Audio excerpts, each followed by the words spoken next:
যে মালাকুল মউত মার কোল থেকে সন্তান নিয়ে চলে যায়, বাবার কোল থেকে সন্তান কেড়ে নেয়, সন্তানের কোল থেকে বাবা কেড়ে নিয়ে যায়, সন্তানের কাছ থেকে মাকে নিয়ে যায়, ডাক্তারের সামনে থেকে রোগী নিয়ে চলে যায়। কিন্তু যিনি নিলেন তারও দেখা গেল না, যাকে নেওয়া হলো তাকেও দেখা গেল না। ফরিদি সাহেব আজকে না, কালকে না, 2 দিন পরে মারা যাবে। আজও হইতে পারে জীবনের শেষ সময়। আল্লাহ আল্লাহ, আজও হতে পারে জীবনের শেষ সময়, কখনো আর না আসতে পারে। বন্ধুরে, খুবই মনোযোগ দিবেন, সময়কাল শেষ যে কোনো সময় হবে। আল্লাহর কোরআন বলল, কুল ইন্নাল মাউতাল্লাযী তাফিররুনা মিনহু ফাইন্নাহু মুলাকীকুম সুম্মা তুরাদ্দুনা ইলা আলিমিল গায়বি ওয়াশ শাহাদাত। আল্লাহ বলেন, হুজুর আপনি উম্মতকে জানান, উম্মত মরণ থেকে পালানোর চেষ্টা করে। নবী উম্মতকে বলে দেন, তারা মরণ থেকে পালানোর জন্য যতই চেষ্টা করুক, মরণ থেকে পালাইতে পারবে না গো নবী। মরণ থেকে পালানো সম্ভব না। হুজুর আপনি বইলা দেন, মরণ তার সাথে মোলাকাত করবে। চিৎকার মেরে বলেন ঠিক না বেঠে? একদিন মাটির ভিতরে হবে ঘটে, মন আমার কেন বান্ধ দালান ঘর, মন আমার কেন বান্ধ দালান ঘর। জিব্রাইল আমিন এসে সালাম দিলেন, বাবে জিব্রাইল। জিব্রাইল আসলেন, আজরাইল আলাইহিস সালাম দাঁড়ানো। জিব্রাইল আজরাইল দুইজন নবীজিকে সালাম দিলেন। আল্লাহর নবী জিব্রাইল আমিন আলাইহিস সালাম বললেন, ইয়া রাসূলুল্লাহ, আজরাইল কামার আল্লাহ পাঠিয়েছেন আপনার খেদমতে। আজরাইল আপনার সাথে কথা বলতে চায়। আজরাইল বলেন, ইয়া রাসূলুল্লাহ, খোদার হুকুম নিয়ে আমি আপনার কদমে হাজির হইছি। নবীজি অনুমতি যদি দেন, আপনাকে আল্লাহর দরবারে নিয়ে চলে যাব। আর অনুমতি যদি না দেন গো নবী, আপনাকে রেখে আমি চলে যাব। আপনার যতদিন মন চায় ততদিন উম্মতের মাঝে আপনি থাকবেন। নবীজি, এই সুপ্রিম পাওয়ার আপনার আগে কারো ছিল না, আপনার পরে আর কাউকে দেওয়া হবে না। এই সুপ্রিম পাওয়ার আপনার আগে কেউ পায় নাই, আপনার পরে আর কেউ পাবে না। এই সুপ্রিম পাওয়ার শুধু আপনি নবীর জন্য বরাদ্দ। চিৎকার মেরে জোরে বলেন আল্লাহু আকবার। এই সুপ্রিম পাওয়ার শুধু আপনি নবীর জন্য বরাদ্দ। আল্লাহু আকবার। জিব্রাইল আলাইহিস সালাতু ওয়াস সালাম বসে আছে। আজরাইল যখন এই কথা বললেন, নবীজি ডাক দেখায়, ভাই জিব্রাইল, আল্লাহর বিধান কি রকম? জিব্রাইল আলাইহিস সালাম বলেন, হ্যাঁ ইয়া রাসূলুল্লাহ, আল্লাহর বিধান এরকম, আপনি যদি বলেন জান কবজ হবে, আপনি যদি না বলেন আজরাইল ফিরে চলে যাবে। আপনার যতদিন মন চাবে ততদিন উম্মতের মাঝে আপনি থাকবেন। তবে ইয়া রাসূলুল্লাহ, আপনার মাশুক, আপনার আল্লাহ, আপনার মাশুক, আপনার আল্লাহ, আপনার মাশুক, আপনার আল্লাহ আপনার দিদারে আগ্রহী হয়ে আছে, আপনার দিদারে আগ্রহী হয়ে আছে। চিৎকার মেরে জোরে বলেন আল্লাহু আকবার। ঠিক এমন সময় নবীজি ডাক দিয়ে বললেন, আজরাইল আর দেরি করিও না, নিয়ে যাও মারে। আজরাইল আলাইহিস সালাম নবীজির বক্ষ মোবারকে হাত দিলেন। আল্লাহর নবীর কষ্ট হচ্ছিল। আজরাইলকে নবীজি ডাক দিয়ে বলেন, আজরাইল রে, জান কবজ এত কষ্ট কি? আজরাইল বলেন, ইয়া রাসূলুল্লাহ, আপনার মতো এত আশা নেই, আমি কারো জান কবজ করি নাই। আপনার মতো এত আশা নেই, আমি কারো জান কবজ করব না গো নবী। সর্বোচ্চ সুপ্রিম পাওয়ার আপনার জন্য কষ্ট না হয় আমার মালিক আমার হুকুম দিয়ে রাখছি। নবীজি ডাক দেয়া বলেন আজরাইল আমার উম্মতের দেখো, আমার গুনাহগার উম্মত, আমার উম্মত গুনাহগার। হাদিসের পরিভাষাতে আসছি, নবীজি বলেছেন আমার উম্মতের মৃত্যুটা এত সুন্দরভাবে হবে, যারা আমার নেককার উম্মত, পরহেজগার উম্মত, আল্লাহর গোলাম, নবীর গোলাম, এই উম্মতের ইন্তেকালটা এরকম ভাবে হবে, আটার দলার ভিতর থেকে চুল বের করে নিয়ে আসলে যেমন আটা টের পায় না, মায়ের কোলের মধ্যে মা দুলাইয়া বাচ্চারা যেমন ঘুম পাড়ায় বাচ্চা টের পায় না, আশিকের রাসূলদের মৃত্যুটা ওই রকম হবে, আশিকের রাসূল বুঝতে পারবে না। একবার জোরে বলা যাবে কি আল্লাহু আকবার। ইয়া আইয়াতুহান নাফসুল মুতমাইন্নাতু ইরজিই ইলা রাব্বিকি রাদিয়াতাম মারদিয়া ফাদখুলি ফি ইবাদি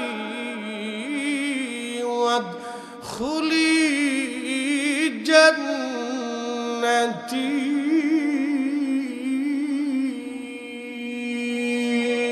আল্লাহু আকবার।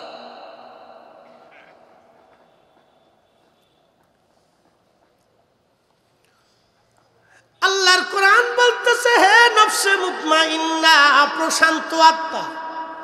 কি আত্মা? প্রশান্ত আত্মা, যে আত্মা অসুস্থ না, বেমারি না, সুস্থ আত্মা। সুস্থ আত্মা কারা? যারা মানুষের গীবত করে না, মানুষের নামে মিথ্যা তহমত দেয় না। কি কথা কন না কেন, ঠিক কিনা? আমাদের দেশে দেখবেন কিছু মানুষ মানুষের সামনে মিথ্যা তহমত দেয়, আছে না নি নাই? মিথ্যা তহমত যদি কেউ দেয় তাহলে বুঝবেন সে অসুস্থ। সে কি? আপনাদের সিলেটের ভাষায় কয় বেমারি। কি কয়? বেমারি। বেমারি, অসুস্থ। আমাদের এলাকায় বেমারি কয় রোগী। বেমারি। কেউ যদি কারো নামে মিথ্যা তহমত দেয় বুঝবেন এটা বেমারি ও অসুস্থ। কেউ যদি কারো নামে গীবত করে তো বুঝবেন এটা বেমারি ও অসুস্থ। কি কথা কন না কেন? কেউ যদি ওই চগলখড়ি করে একজনের দোষ আর একজনের কাছে বইলে ভেজাল বাড়ায় বুঝবেন এটা বেমারি অসুস্থ। কি কথা কন না কেন? এটা বেমারি অসুস্থ। কেউ যদি দেখবেন সুদ খায় এটা বেমারি অসুস্থ। কি কথা কন না কেন? কেউ যদি ঘুষ খায় তাহলে বুঝবেন এটা বেমারি অসুস্থ। ঠিক কিনা? কেউ যদি মানুষের ক্ষতি কইরা অর্থ উপার্জন করে বুঝবেন এটা বেমারি অসুস্থ। ঠিক কিনা? আল্লাহ বলছে ইয়া আইয়াতুহান নাফসুল মুতমাইন্না, হে প্রশান্ত আত্মা, বেমারহীন আত্মা। নবী বলছেন উম্মত রে, তোমার শরীরের ভিতরে একটা গোশতের টুকরা আছে, ইদা সালুহাত সালুহাল জাসাদ, এটা সুস্থ থাকলে পুরা বডি সুস্থ। ওয়া ইদা ফাসাদাত ফাসাদাল জাসাদু কুল্লুহু আলা ওয়াহিয়াল কলব। আল্লাহর নবী ডাক দেখো উম্মত রে, এই বডির ভিতরে একটা গোশতের টুকরা আছে, এটা যদি অসুস্থ হয় পুরা বডি অসুস্থ। আলা ওয়াহিয়াল কলব, সেটা তোমার আত্মা। আত্মা আত্মা কলব। এজন্য এটা সুস্থ থাকলে পুরা বডি সুস্থ, এটা বেমারি থাকলে পুরা বেমারি। কারণ অন্তরে যদি হিংসা থাকে, রিয়া থাকে, অহংকার থাকে, সেটা বেমারি অসুস্থ। কথা কন না ঠিক না? অসুস্থ, বেমারি, বেমারি, বেমারি। তো আল্লাহ এই মহা বেমার থেকে যেন আমরা হেফাজত করেন, সকলে বলে না আমি। বেমার, বেমার, খুব বেমার। হিংসা অহংকার যদি কারোর মধ্যে থাকে তো এটা বেমার, এটা বেমারি অসুস্থ। এটা বেমারি অসুস্থ। হাজিরিন, কথাগুলি শুনে যাবেন, বেমারি অসুস্থ। এই জন্য আল্লাহ কোরআনে বলেন হে সুস্থ আত্মা, প্রশান্ত আত্মা, তুমি আমি আল্লাহর দিকে আসো, আমি আল্লাহ তোমার উপর সন্তুষ্ট আছি, চলে আসো। এই জন্য ইমানদার ইন্তেকালের সময় সে বুঝতে পারে না তার কেমন মৌত হয়। একবার জোরে বলা যাবে কি মারহাবা। আর গুনাহগার নিকৃষ্ট মানুষগুলির যখন ইন্তেকাল হয়, নবীজি বললেন একটা উট জিন্দা হালতে 100 বার চামড়া ছিলাইলে, একটা উটের যদি 100 বার চামড়া ছিলাও জিন্দা অবস্থায়, ওই উটটার যেমন কষ্ট হবে, ওই উটের যেমন ব্যথা লাগবে, ওই উটের যেমন কষ্ট হবে, ওই রকম বেঈমান নাফরমানের মৃত্যুর সময় ওই রকম বান্দার কষ্ট হতে থাকে। এই জন্য আল্লাহ যেন আমাদেরকে বেমারহীন আত্মা গড়ার তৌফিক দেন, সুস্থ আত্মা, প্রশান্ত আত্মা, আল্লাহ ওয়ালা আত্মা, নবীর গোলাম আত্মা এরকম যেন বানাই যাইতে পারি। আল্লাহ তৌফিক দিন, সকলে বলেন আমিন। আল্লাহর হাবিব বলেন, আমি সৃষ্টির প্রথম থেকে নবী আদম নবী যখন পানির অংশ পানির মধ্যে, মাটির অংশ মাটির মধ্যে, তখন আমাদের নবী ছিলেন। জিনেরা যখন এই পৃথিবীতে বিচরণ করছে তখন আমাদের নবী ছিলেন। ফেরেশতারা যখন ছিল তখন আমাদের নবী ছিলেন। হবিগঞ্জবাসী, বাহুবলবাসী খুবই মনোযোগ দিয়ে শুনিয়া যান, কথাগুলি খুবই দামি। সৃষ্টিতে যখন কেউ না তখন আল্লাহ, সৃষ্টিতে যখন কেউ না তখন আল্লাহ। সর্বপ্রথম আল্লাহ যেটা বানাইলেন সেটা আমার নবীর নূর মুবারক। মোল্লা আলী কারি মাক্কি আল মাওরুদুর রাবি ফি মাউলিদিন নবী সাল্লাল্লাহু আলাইহি সাল্লাম, এই কিতাবের মধ্যে তিনি বলতেছেন, ও আমার নবীর উম্মতেরা তোমরা শুনে নাও। আখতালাফু আউয়ালুল মাখলুকাত, প্রথম সৃষ্টি কি এটা নিয়ে উম্মতের মধ্যে ইখতিলাফ ছিল। বাদা নূরিল মুহাম্মাদি, কিন্তু নূরে মুহাম্মাদি নিয়ে উম্মতের মধ্যে কোনো ইখতিলাফ নাই। নূরে মুহাম্মাদি আল্লাহ নবীর নূর মুবারক আল্লাহ আগে সৃষ্টি করেছেন। একবার জোরে বলা যাবে কি ইয়া রাসূলুল্লাহ। আল্লাহর নবী নূরের নবী ও আপনি আমার জীবনের জীবন। আল্লাহর নবী নূরের নবী ও আপনি আমার জীবনের জীবন। আপনি আমার জীবন সাথী, অন্ধকার কবরের বাতি, আপনি সারা বাঁচে না জীবন। আল্লাহর নবী নূরের নবী ও আপনি আমার জীবনের জীবন। বাহুবলবাসী এই কথাটা আরো সুন্দর করে সাজিয়েছেন হযরত হযরত আব্বাস রাদিয়াল্লাহু আনহু। আল্লাহর নবী রাসূল করিম সাল্লাল্লাহু আলাইহি ওয়াসাল্লাম তাবুকের যুদ্ধের ময়দানে নবী যুদ্ধে গেছেন। নবীজির চাচা ছিলেন হযরত আব্বাস রাদিয়াল্লাহু আনহু। তিনি নবীজিকে ডাক দিয়ে বলেন, চাচা নবী গো, আপনি অনুমতি দিলে আমি আপনার শানে একটা কবিতা বলতে চাই। আল্লাহর নবী বলেন, চাচা যান বলেন কি কবিতা। হযরত আব্বাস বললেন, মিন ক্বাবলি হাতিবি তাফিল জিলালি ওয়া ফি মুস্তাওদাইন হাইসু ইয়াখসাফুল ওয়ারা সুম্মা হাবাতাল বালাদা লা বাশার ওয়া আনতা হিল্লুম ওয়ালা মুদগাতুন ওয়ালা আলাক। এই ঘটনাটা এই কবিতা প্রায় ২৭টা কিতাবের মধ্যে এসেছে। আল্লামা ইমাম ইরাকি, ইমাম কাস্তালানি, ইমাম সুয়ুতি, মোল্লা আলী কারি মাক্কি, ইমাম হযরত আসকালানি, ইমাম ইবনে রজব হানবলি, পৃথিবীর বিশ্ববিখ্যাত ইমামরা তাদের কিতাবের মধ্যে এই কবিতাটা লিখেছেন। নবীজির চাচা বলতেছেন, ওগো নবীজি,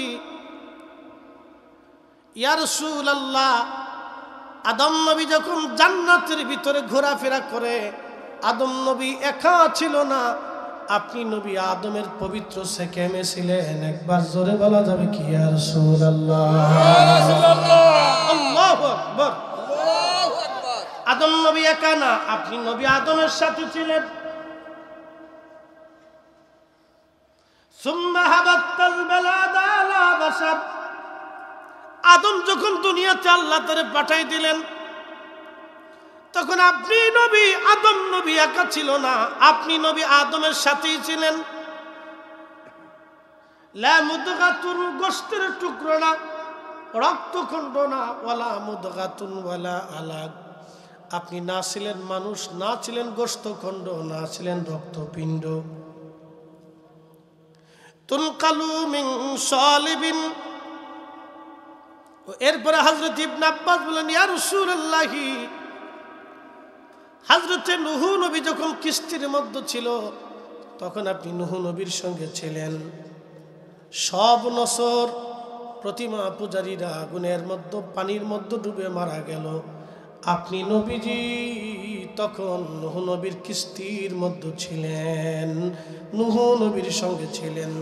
তুনকালু মিন সালিবিন ইলা রাহিমিন ইযা মাদা আলামু বাদা তাবাক।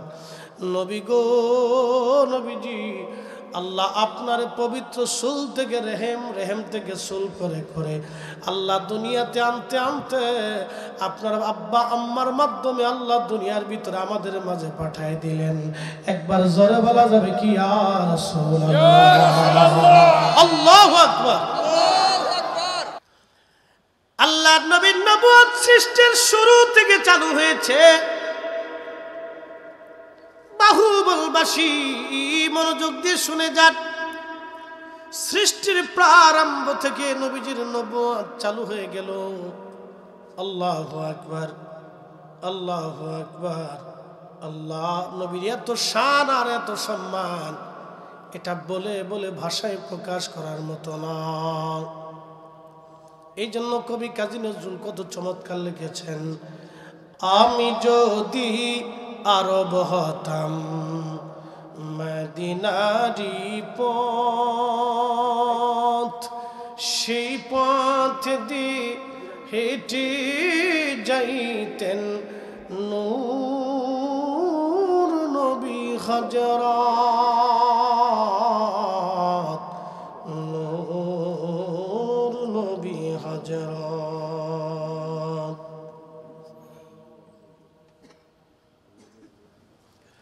আমি যদি আরব হতাম মদিনারি পথ, সেই পথ দিয়ে হেঁটে যাইতেন নূর নবী হযরত, নূর নবী হযরত। বাহুবলবাসী আল্লামা মোল্লা আলী কারি মক্কি হানাফি হারুবি আল মাউরিদুর রাফি ফি মাউলিদিন নবী সাল্লাল্লাহু আলাইহি সাল্লাম, এই কিতাবের মধ্যে তিনি লেখেন, আল্লাহ পাক আদম নবীরে যখন বানাইলেন, বেহেশতের পানি দিয়ে, তাসনিম নদীর পানি দিয়ে খামির করে আদম রে বানাইয়া 40 বছর ধরে আদম নবীরে জান্নাতের মধ্যে আল্লাহ শুকাইতে লাগলেন। 40 বছর শুকানোর পরে আমার রব, আমার মালিক, আমার আল্লাহ আদম নবীর সেকেমে দেহ মোবারকে রুহে পাক ঢুকিয়ে দিলেন। এই রুহটা ঢুকানোর পরে আল্লাহ রাব্বুল আলামিন আদম নবীর সেকেমে নূরে মুহাম্মদি দিয়ে দিলেন। নূরে মুহাম্মদি দিয়ে দেওয়ার পরে আদম আলাইহিস সালামের পুরা দেহ মুবারকে নূরময় হয়ে গেল। আল্লাহু আকবার। নূরে মুহাম্মদি বাজানো, খুব মনোযোগ দিয়ে শুনে যান। আদম নবী নূরের অধিকারী হলেন, নূরের অধিকারী। প্রশ্ন রাখবেন, হুজুর আরো কি কোনো দলিল আছে? হ্যাঁ, আমাদের জন্য আরো দলিল আছে। বাইহাকিতে ইমাম বাইহাকি বিশুদ্ধ সনদে লেখেন, আদম শফিউল্লাহকে সৃষ্টি করার পরে আদমের পবিত্র পৃষ্ঠদেশে আল্লাহ কুদরতি হাত রাখলেন। হাত যখন আল্লাহ পাক রাখলেন, হাত রাখার পরে সমস্ত আদম সন্তানের রূহগুলি আল্লাহ রাব্বুল আলামিনের সামনে উপস্থাপন হলো। আদম নবী দেখতে লাগলেন। ওই দিন আমরাও ছিলাম আদমের সামনে। আদম থেকে শুরু করে কিয়ামত পর্যন্ত যত মানব জাতি দুনিয়াতে আসবে, যত মানুষ, সব মানুষের রূহগুলি আদম আলাইহিস সালামের সামনে আল্লাহ উপস্থাপন করলেন। আদম আলাইহিস সালাম দেখলেন কেউ চোর হবে, কেউ ডাকাত হবে, কেউ আলেম হবে, কেউ জালেম হবে, কেউ কোটি টাকার মালিক হবে, কেউ ভিখারি হবে, দিনহীন হবে, কেউ বুজুর্গ হবে, কেউ হবে না, কেউ খাবে, কেউ খাবে না। এইভাবে আদম আলাইহিস সালাম দেখতে লাগলেন। আদম আলাইহিস সালাম আল্লাহকে ডাক দিলেন, আল্লাহ আমার এই সন্তানগুলি এত বড় বৈষম্য, কেউ ধনী হবে, কেউ দরিদ্র হবে, আল্লাহ আপনি দয়া করে সব সন্তানদেরকে সমান বানাইয়া দেন। আল্লাহ ডাক দেয়া করলেন, আদম রে না, সবাই রে সমান বানাইলে পরীক্ষা করা হবে না, আমি পরীক্ষা করার জন্য বৈষম্য করে দিয়েছি। একবার জোরে বলা যাবে আল্লাহু আকবার। কেউ চেয়ারম্যান হবে, কেউ মেম্বার হবে, কেউ আলেম হবে, কেউ ইমাম হবে, কেউ ডাক্তার হবে, কেউ আইনজীবী হবে, কেউ পুলিশ হবে, কেউ চোর হবে, কেউ ডাকাত হবে, কেউ ধনী, কেউ দরিদ্র, কেউ রাজা, কেউ বাদশা, কেউ প্রজা। আল্লাহ ডাক দিলেন, আদম রে বৈষম্য যদি না বানাই পরীক্ষা করব। আমি আল্লাহ ধনী রে ধনী বানাবো পরীক্ষা করার জন্য, গরিব রে গরিব বানাবো পরীক্ষা করার জন্য, কাউরে অন্ধ বানাবো, কাউকে ল্যাংড়া বানাবো, কাউরে বোবা বানাবো, এই সব পরীক্ষা করার জন্য আদম আলাইহিস সালাম দেখলেন নবী বলতেছেন, ফারআনি নূরান সাতিআন ফি আসফালিহিম। আদম নবী দেখতেছে এক উজ্জ্বল নূরওয়ালা দেখা যায়। একসাথে বলবেন আল্লাহু আকবার। এক উজ্জ্বল নূরওয়ালা, নূরওয়ালা, নূরওয়ালা, ফারআনি, ফারআনি নূরান সাতিআন ফি আসফালিহিম। এক উজ্জ্বল নূরওয়ালা, নূরওয়ালা, নূরওয়ালা দেখা যায়, নূরওয়ালা, নূরওয়ালা।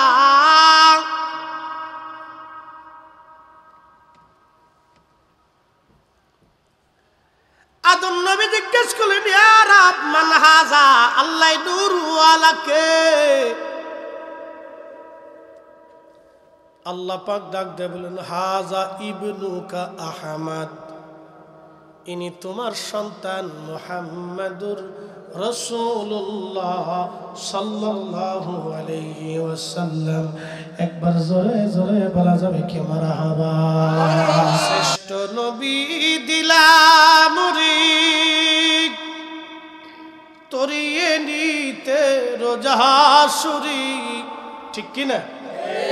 শ্রেষ্ঠ নবী দিলাম মুরিদ, তরিয়ে নিতে রোজাসুরি, পথ না ভুলি তাই তো দিলে পাক কোরআনের বাণী।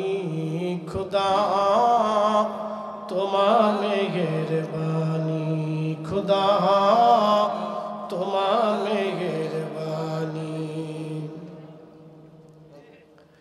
তুমি কতই দিলি রাতুন, ভাই বারাদার পুত্র স্বজন, তুমি কতই দিলে রতন, ভাই বারাদার পুত্র স্বজন।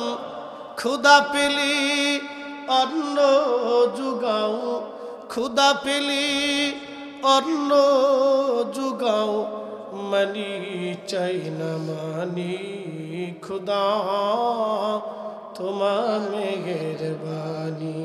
সুন্দর ফুল সুন্দর ফল, মিঠা নদীর পানি, খুদা তোমার মেহেরবানি, খুদা তোমার মেহেরবানি।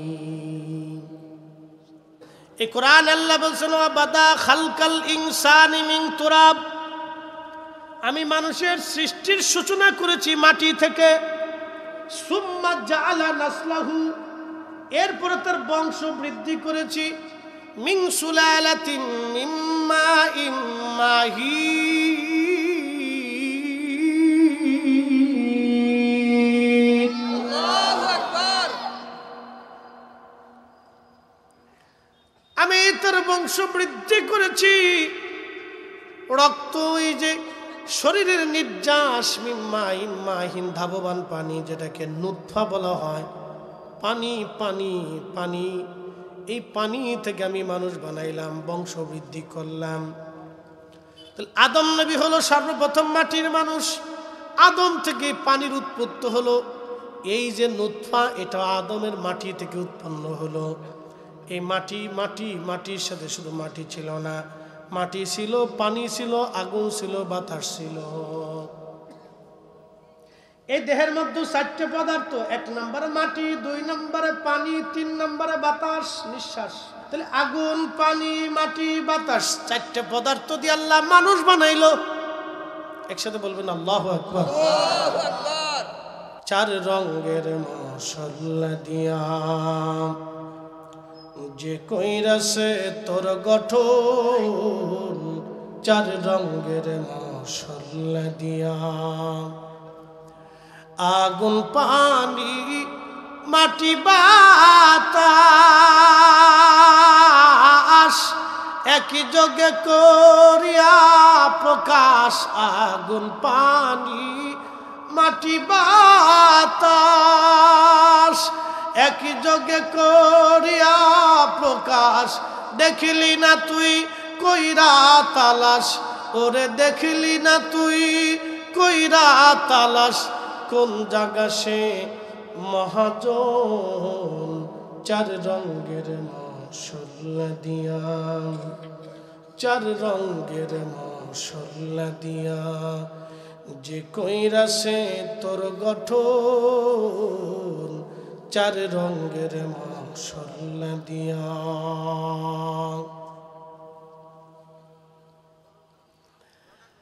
আমরা মাটি, আদম নবী মাটি, আম্মাজান হাওয়াও মাটির তৈরি মানুষ।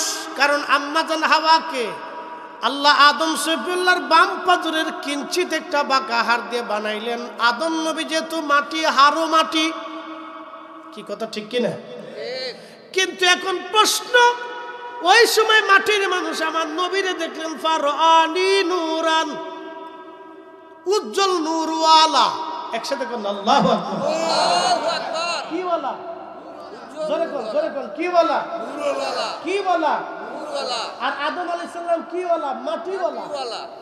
বাবা মাটিওয়ালা, ছেলে নূরওয়ালা। আল্লাহু আকবার। আল্লাহু আকবার। বাবা কিওয়ালা? জোরে কোন না। বাবা কিওয়ালা? মাটিওয়ালা। ছেলে কিওয়ালা? নূরওয়ালা। বাবা কিওয়ালা? মাটিওয়ালা। ছেলে কিওয়ালা? নূরওয়ালা। এই জন্য নূরে মুহাম্মাদি। সুবহানাল্লাহ কইলেন না? সুবহানাল্লাহ। ভুল কি আমাদের না তাদের? কথা কন না কে? ভুল কি আমাদের না তাদের? যারা নবীর নূর মানে না, ভুল তারা। কি কথা কন না কে? ঠিক কি না? আল্লাহর নবী বলেন ফারআনি নূরান নূরান নূরান সাতিআন, উজ্জ্বলতম নূরওয়ালা হিসেবে আদম আমারে দেখলেন। বাবা আদম আলাইহিস সালাম জিজ্ঞেস করলেন, ইয়া রব, এই উজ্জ্বলতম নূরওয়ালা হাজা কে? আল্লাহ জবাব দিলেন, আদম হাজা ইবনুকা আহমদ, ইনি তোমার সন্তান মুহাম্মাদুর রাসূলুল্লাহ সাল্লাল্লাহু আলাইহি ওয়াসাল্লাম। একবার জোরে বলা যাবে কি মারহাবা? নামা ইযা আরাদা শাইয়ান আইয়াকুলা লাহু কুন ফায়াকুন।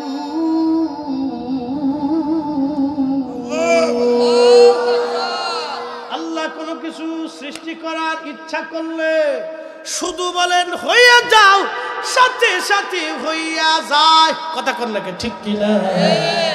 তাহলে আল্লাহর আদম কিওয়ালা? মাটিওয়ালা। আমাদের নবী কিওয়ালা? নূরওয়ালা।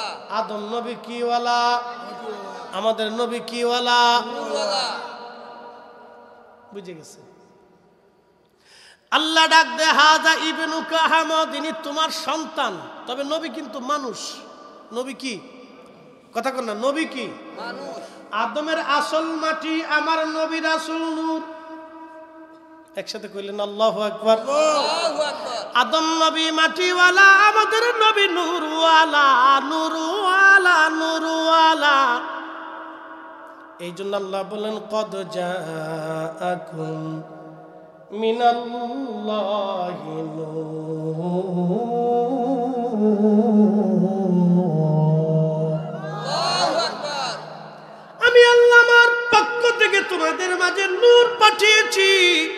কি পাঠাইছে? নূর। যারা বলেন কি? নূর। নূরের নবী পাঠাইছে। কিসের নবী? নূরের নবী পাঠাইছে আল্লাহ। নূর নূর নূর। আল্লাহু আকবার। ঘটনার সাথে হাদিসের সাথে আল্লাহর কোরআনের কত চমৎকার মিল। বাবাজান খুব মনোযোগ দিয়ে শুনে যান বাহুবলবাসী। আল্লাহ ডাক দিল, ও আমার বন্ধু আদম নবী, তুমি শুনে রাখো, হুয়া ইবনু আহমদ, হাজা ইবনু আহমদ, ইনি তোমার সন্তান আহমদ। মুহাম্মাদুর রাসূলুল্লাহ সাল্লাল্লাহু আলাইহি সাল্লাম হুয়া আউয়ালুশ শাফি, তিনি প্রথম সুপারিশকারী, ওয়াল আখির, এবং শেষ নবী তিনি। আমার এই নবী কিয়ামতের ময়দানে প্রথম সুপারিশকারী, ওয়াল আউয়াল, তিনি প্রথম, ওয়াল আখির, এবং তিনি শেষ। নবী হিসেবে প্রথম, সৃষ্টি হিসেবেও প্রথম, আল্লাহকে আল্লাহ বলনেওয়ালা হিসেবেও তিনি প্রথম। যেমন কোরআনের আয়াতে আমি আগে বলেছিলাম, ওয়া আনা আউয়ালুল মুসলিমিন।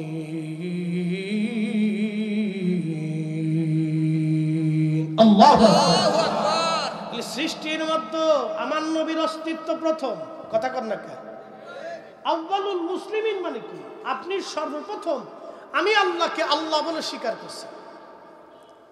কোরআন বলতেছে আপনি সর্বপ্রথম আমি আল্লাহকে আল্লাহ বলে স্বীকার করছেন। এর অর্থ হচ্ছে আপনি নবীর আগে সৃষ্টিতে কেউ আমি আল্লাহকে আল্লাহ বলে স্বীকার করে নাই। আপনি সর্বপ্রথম আমি আল্লাহকে রব বলে মেনে নিয়েছেন, খালিক মালিক বলে মেনে নিয়েছেন। এর অর্থ হচ্ছে হে নবী, আপনি আউয়াল, আপনি প্রথম, নবী হিসেবে প্রথম, সৃষ্টিতেও প্রথম, আমি রবকে রব স্বীকার করনেওয়ালা প্রথম, আপনি নবী প্রথম, অস্তিত্ব আপনি নবী আগে। একসাথে বলা যাবে না মারহাবা? মারহাবা।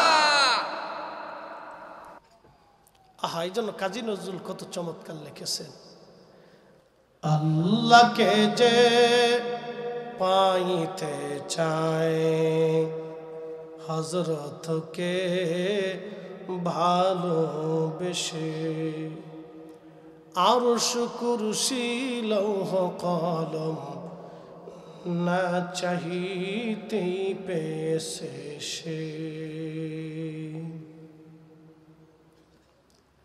আল্লাহকে যে পাইতে চায় হযরতকে ভালোবেসে, আরশ কুরসি লৌহ কলম না চাহিতেই পেয়েছে সে। আমি যদি আরব হতাম মদিনারি পথ, সেই পথ দিয়ে হেঁটে যাইতেন নূর নবী হযরত, নূর নবী হযরত। বাহুবলবাসী, আমি যদি এইভাবে পুরা জিন্দেগির টান আমি টানি, কোরআন হাদিস থেকে বহু ডকুমেন্ট দেওয়া যায়, অনেক দলিল দেওয়া যায়। বাবারে, এখন আপনাদেরকে কথা শোনাই যাই।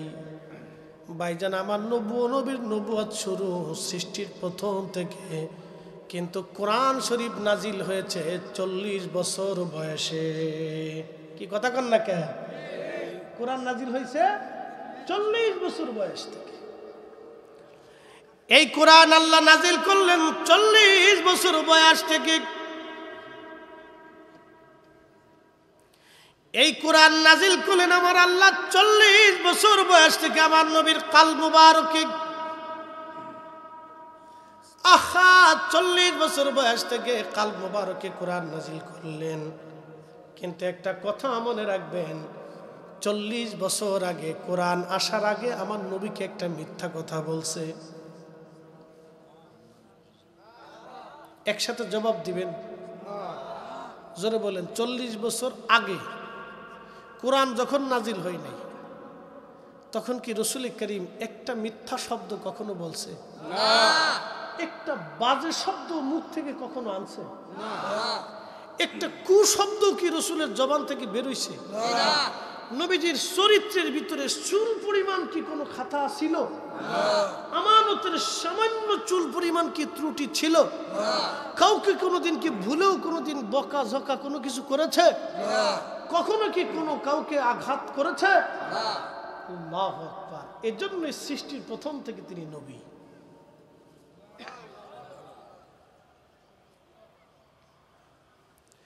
অনিপম চরিত্রের আধার কোরআন বলতেছে, ওয়া ইন্নাকা লাআলা খুলুকিন আযীম।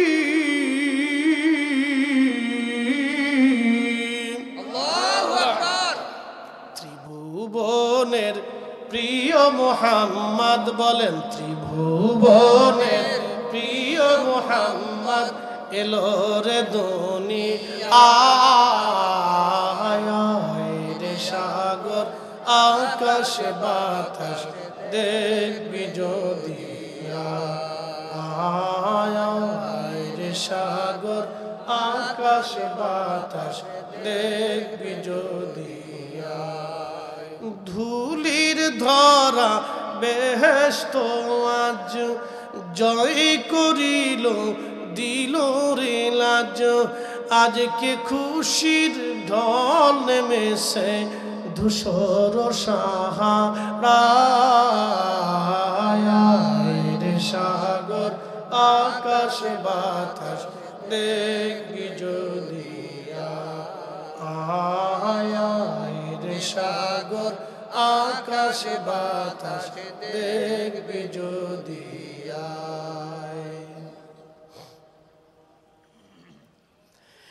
এক অনুপম মহান চরিত্রের অধিকারী নবী। কোরআন বলতেছে, মাইয়ুতির রাসূল ফাকাদ আতা আল্লাহ। আল্লাহ বলে, হাবিব উম্মতকে জানান, আপনি নবী মানলে আমি আল্লাহ মানা হইয়া যায়। না না হয় না, আরো জোরে বলেন আল্লাহু আকবার। নবী ভালোবাসলে আল্লাহ ভালোবাসা হয়। আল্লাহ বলেন, আহাব্বানি আহাব্বাহুল্লাহ, আমাকে যে ভালোবাসলো সে আল্লাহকে ভালোবাসলো। ওমান আহাব্বাহুল্লাহ আদখালাহুল জান্নাহ, মুস্তাদরিক হাকিমের হাদিস। নবী বলতেছেন, আমাকে যে ভালোবাসে সে আল্লাহকে ভালোবাসে। যে আল্লাহকে ভালোবাসে আল্লাহ তার জান্নাত দেয়। ওমান আবগাদানি আবগাদাহুল্লাহ, যে আমি নবীকে কষ্ট দেয় ব্যথা দেয় সে আল্লাহকে ব্যথা দেয়। ওমান আবগাদাহুল্লাহু আদখালাহুন নার, যে আল্লাহকে কষ্ট দেয় আল্লাহ তার জাহান্নামে দিয়ে দেয়। হাজিরিন, খুবই মনোযোগ দিয়ে কথাগুলি শুনিয়ে যান বাবা। আল্লাহু আকবার। এই জন্য নবী মানলে আল্লাহ মানা হয়। নবীর জন্য জীবন দিলে আল্লাহর জন্য জীবন দেওয়া হয়। নবী ভালোবাসলে আল্লাহ ভালোবাসা হয়। নবীর ইত্তেবা হলে আল্লাহর ইত্তেবা হয়। নবীকে বেজার করলে আল্লাহ বেজার হয়। নবী খুশি হইলে আল্লাহ খুশি হয়ে যায়। আমার নবী রাজি আল্লাহ রাজি। নবীর দল করলে আল্লাহর দল হয়। নবীর ইজ্জত দিলে আল্লাহকে ইজ্জত দেওয়া হয়। নবীর শানকে ছোট করে দেখলে আল্লাহর শানকে ছোট করা হয়। কথা কোন ঠিক কিনা? বাহুবলবাসী, কথাগুলি বুঝে যাবেন। আজকে অনেক লম্বা ওয়াজ। আমরা যে সাবজেক্ট আপনারা আজকে দিয়েছেন সারা জীবন বললেও শেষ হবে না। পৃথিবীর কত ইমাম কিতাব লেখছে, ইমাম ইবনে কাইয়্যিম জাওজি, ইমাম ইবনে রাজব হাম্বলি, ইমাম আল্লামা ইমাম সাকাবি, ইমাম হাজর আসকালানি, ইমাম সুয়ুতি, ইমাম হাজর হাইতিমি আশ-শাফিঈ, ইমাম মুল্লা আলী কারি মাক্কি, ইমাম কাস্তালানি, শেখ আব্দুল হক, ইমাম সামহুদি, আল্লামা ইমাম হালাবি, আল্লামা ইমাম ইসমাইল হাক্কি, আল্লামা ইমাম আলুসি, পৃথিবী বিখ্যাত বিখ্যাত ইমামরা এই নবীর শানে কিতাব লিখে গেছে। আমি ফরিদি কিয়ামত পর্যন্ত বললেও শেষ করতে পারবো না। কথা কন না কেন, ঠিক কিনা?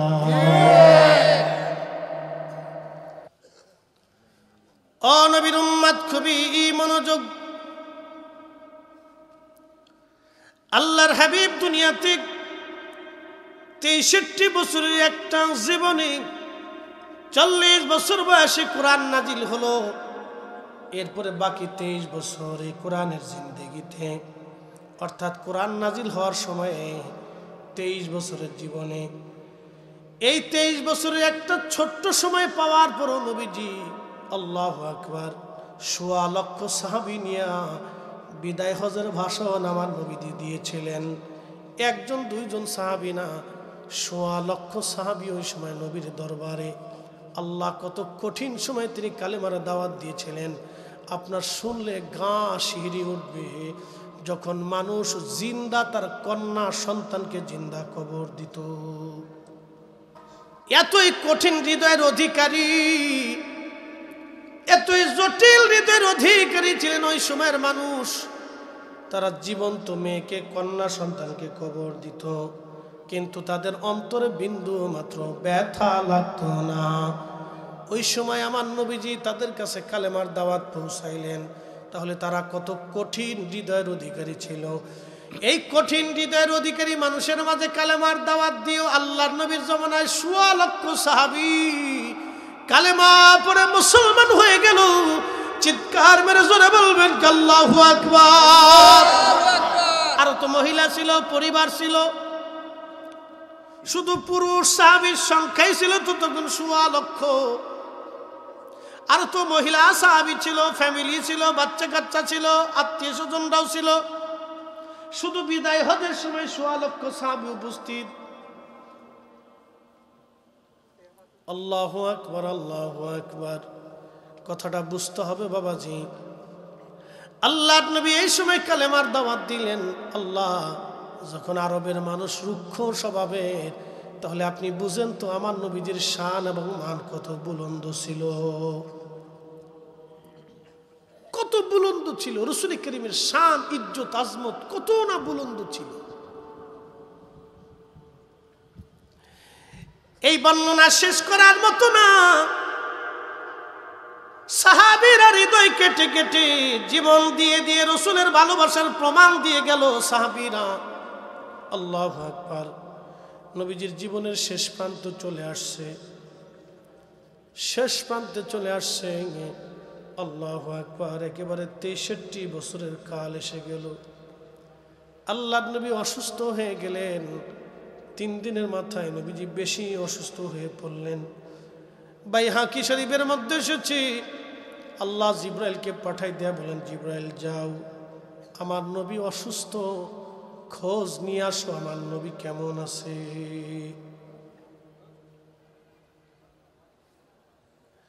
আমার পেয়ারা নবী কেমন আছে তুমি একটু খোঁজ নাও। জিব্রাইল প্রথম দিন আসলেন, নবীজির কাছে বললেন, ইয়া রাসূলুল্লাহ, আল্লাহ সবই জানে, তারপরও আল্লাহ আপনার দরবারে পাঠাইছে খোঁজ নেওয়ার জন্য। নবী আপনি কেমন আছেন? এখান থেকে একটা সুন্নত আপনারা শিখে যাবেন। সুন্নত হলো আল্লাহর সুন্নত। কোনো অসুস্থ ব্যক্তি যদি আপনার কেউ নিকট হয়, নিজে যাইতে না পারলেও অন্যকে পাঠাই দিয়ে হলো আপনার পক্ষ থেকে তার খোঁজ খবর নেওয়া সুন্নত। কথা কন না, এটা আল্লাহর তরিকা। কার তরিকা? আল্লাহ কিন্তু জানে যে রসুলের হালত কি। আল্লাহ জানে না? আল্লাহর জানার বাইরে কিছু আছে? তারপরেও জিব্রাইলকে পাঠাই দিছে, যান আপনি যাইয়ে আল্লাহ আমার বন্ধুর সাথে কথা বলে আসেন। আহা, কি দরদ ছিল বন্ধুর জন্য।